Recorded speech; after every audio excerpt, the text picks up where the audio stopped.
Mark எழுதின சுவிசேஷம் 10வது அதிகாரம் அதனுடைய 48வது வார்த்தையிலே நாம் இப்படி வாசிக்கிறோம்.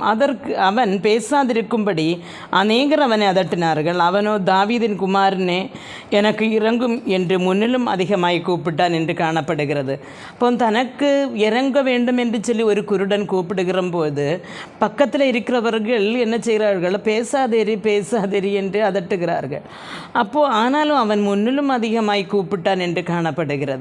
அப்பொழுது அவனுடைய அதிக உரத்த சத்தமாய் கேட்டபோது இயேசு அந்த சத்தத்தை கேட்கிறார்.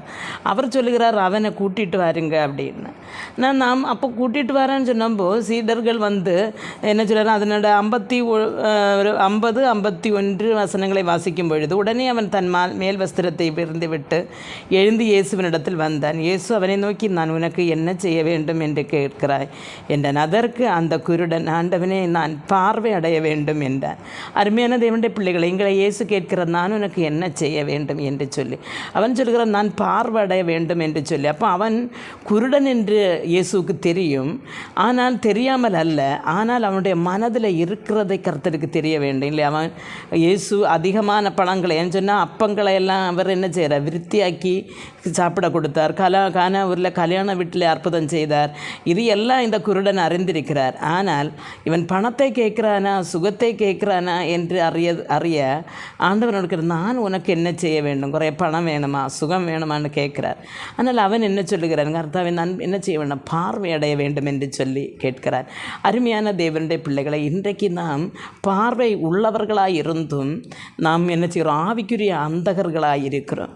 கர்த்தர் நம்மிடத்தில் உனக்கு நான் என்ன செய்ய வேண்டும் என்று கேட்டால் நீங்கள் என்ன நினைப்பிய? வியாதி சுகமாக வேண்டும், அல்லைன்னா கொஞ்சம் காசு கிடைக்க வேண்டும், கடன் மாற வேண்டும், அல்லைன்னா நமக்கு பிள்ளைகளுக்கு திருமணம் பண்ணணும், எனக்கு நல்ல ஒரு வேலை கிடைக்கணும், ஒரு வீடு கிடைக்கணும். இப்படிப்பட்ட உலக பிரகாரமான காரியங்களை நாம் வைப்போமா?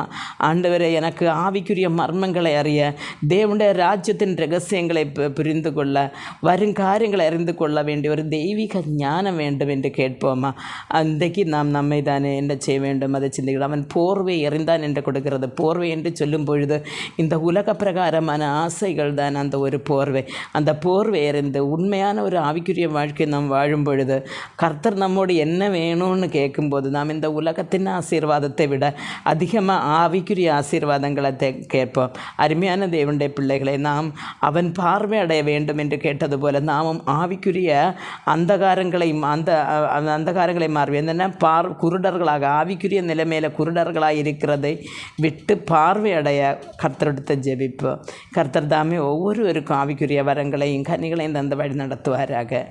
ஆமென்.